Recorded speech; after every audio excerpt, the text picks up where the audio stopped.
Hello, আসসালামু আলাইকুম everyone. সবাই কেমন আছো? আমার ভালোবাসার মানুষেরা, আশা করি তোমরা সবাই ভালো আছো, সুস্থ আছো। তো আজকে আমি আমার নতুন একটি ব্লগ নিয়ে তোমাদের কাছে আসলাম।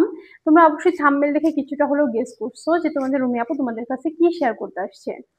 সেটা হচ্ছে আমাকে ইদানিং প্রচুর পরিমাণে জিজ্ঞেস করা হচ্ছে যে আপু তোমার সাবস্ক্রাইব কিভাবে এত দ্রুত বাড়তেছে?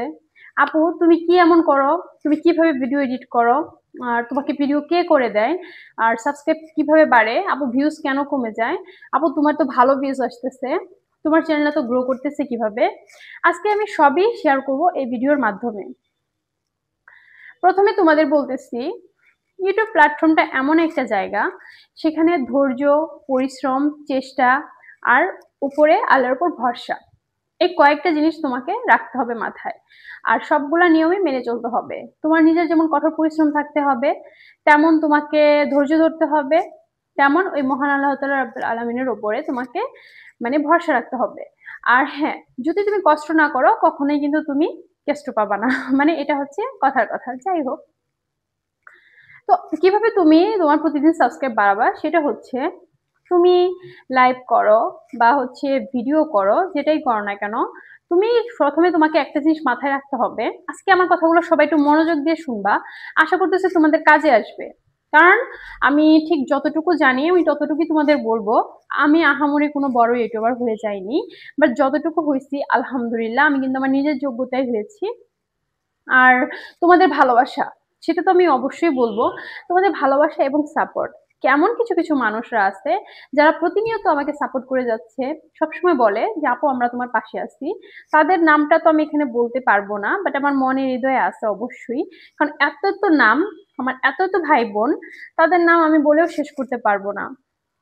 মনে হবে যে বছর হয়ে যাবে, মানে তাদের ভালোবাসার কথা যদি আমি স্বীকার করি।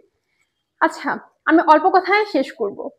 সেটা হচ্ছে প্রথম প্রথম পয়েন্ট, যেটা হচ্ছে তুমি যখন তোমার ভিডিও আপলোড করবা তখন তোমাকে মাথায় রাখতে হবে যে তোমার কোন কোয়ালিটি ভিডিওটা মানুষ পছন্দ করছে। তুমি যদি কোনো রোমান্টিক ভিডিও আপলোড করো, তুমি যদি দেখো ওইটাতে তুমি ভিউজ পাচ্ছ না, তখন তুমি আবার ফানি ভিডিও ট্রাই করতে পারো। যখন তুমি দেখতেছো তোমার ফানি ভিডিওতে ভিউজ আসতেছে না, তখন তুমি অনেক আছে ইসলামিক ভিডিও নিয়ে করতেছো। তো প্রথমে তুমি যে কোনো ক্যাটাগরির ভিডিও ছাড়ো না কেন, কিছুদিন পর পর তোমাকে ছাড়তে হবে। তো ছাড়ার পর যখন দেখবা যে মানুষ তোমার ওই ক্যাটাগরির ভিডিও পছন্দ করতেছে, ইসলামিক জাতীয় ভিডিও পছন্দ করতেছে, তখন তোমাকে মাথায় রাখতে হবে যে তোমাকে শুধু ইসলামিক ভিডিওই ছাড়তে হবে, আদারওয়াইজ তুমি অন্য কোনো ভিডিও ছাড়তে পারবা না।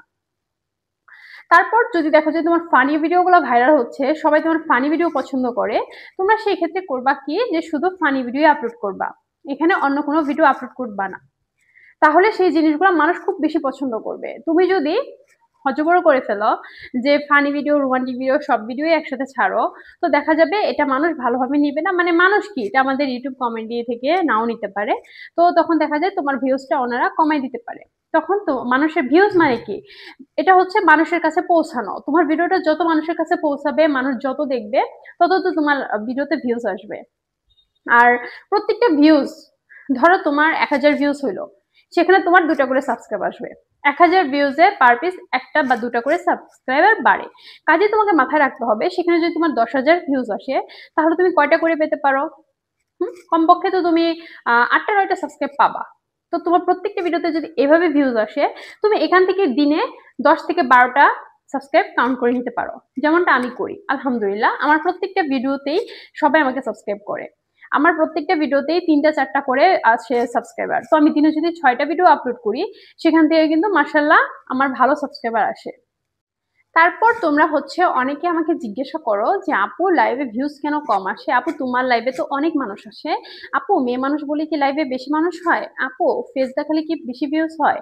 না, এটা একদমই ঠিক না। মেয়ে মানুষ বলেই যে কারো লাইভে বেশি মানুষ হবে আর ছেলেদের লাইভে বেশি মানুষ হবে না, এটা সম্পূর্ণই ভুল ধারণা। লাইভ এমন একটা জিনিস, সেখানে তোমাকে সবার সাথে ভালোভাবে কথা বলতে হবে, ভালো বিহেভ করতে হবে। আর অনলাইনে বা লাইভে বলো ব্যাড কমেন্ট, গুড কমেন্ট, দুইটাই আসবে, তোমাকে সবকিছু টলারেট করে নিতে হবে। আর হ্যাঁ, আমার মতে মনে হচ্ছে ইউটিউবে সব থেকে বেশি ভালো কমেন্টই আসে। আর তুমি যদি ভালোভাবে প্রেজেন্ট করতে পারো, তাহলে সবাই তোমাকে ভালোবাসবে। আর একটা কথা মাথায় রাখবা, সবসময় টপিক চেঞ্জ করে কথা বলবা। তুমি যদি রোজ রোজ একটা টপিক নিয়ে কথা বলো, এটা সবারই বোরিং লাগবে। তখন ভাববে যে রুমিয়াপুর লাইভে যে আমি কি করবো, রুমিয়াপুর তো রোজ রোজ একই কথা বলে। আরেকজন ভাববে যে ওনার লাইফে যে আমি কি করবো, উনি তো রোজ রোজ একই কথা বলে। তো তুমি যদি ভিন্ন ভিন্ন কথা বলো, ভিন্ন ভিন্ন ভাবে গল্প করো, প্রেজেন্ট করো, তাহলে দেখবা তোমার লাইফে মানুষ এনজয় করবে। আর তুমি যদি সেখানে একটু মজা করো, দেখো সবাই কিন্তু এন্টারটেনমেন্ট পছন্দ করে, সবাই মজা পছন্দ করে। তো তুমি যদি তোমার লাইফে যাই মজা করো, সবার সাথে সুন্দর করে কথা বলো, দেখবা মানুষ তোমাকে এমনি পছন্দ করবে। আর ব্যাড কমেন্ট করলে তুমি কখনো রিয়েক্ট করবে না, তুমি পারলে তাকে ইগনোর করবা। ওনারা হয়তো বা চেষ্টাই করে যে তোমাকে মানে ইমোশনাল করে ফেলতে, সো সেটা হওয়া যাবে না। আর তুমি যদি দুর্বলও হয়ে থাকো, তাদের সামনে দুর্বলতা কখনোই প্রকাশ করবে না। তো সবসময় নিজেকে শক্ত রাখবা। আমি এই কথাটা সবাইকে বলি এবং তোমাদের সবার উদ্দেশ্যে বলতেছি। আজকে যারা ভিডিওটা দেখবা, আশা করি আমি যেভাবে বলতেছি তোমরা যদি এভাবে কাজ করো, ইনশাল্লাহ তোমরাও আমার মতো অনেক তাড়াতাড়ি গ্রো করতে পারবা। তো এই গেল ভিডিওর ভিউজ নিয়ে। আশা করি তোমরা সবগুলো কথাই শুনেছো। আর সাবস্ক্রাইবার নিয়েও আর একটা কথা, তোমরা যে বলো যে আপু সাবস্ক্রাইবার কেন মাইনাস হয়ে যাচ্ছে, শোনো, প্রত্যেকটা বড় বড় আইডিরও যাদের হচ্ছে 1 মিলিয়ন 3, তাদেরও কিন্তু হচ্ছে সাবস্ক্রাইবার মাইনাস হচ্ছে। কারণ মাইনাস হবে, এটা কমেডি থেকে। আবার হচ্ছে অনেকের কাছে ভিডিও ভালো লাগতেছে না, তখন তারা আনসাবস্ক্রাইব করে দেয়। তো এটা নিয়ে একদমই হতাশ হবে না, এটা নিয়ে একদমই টেনশন করবে না।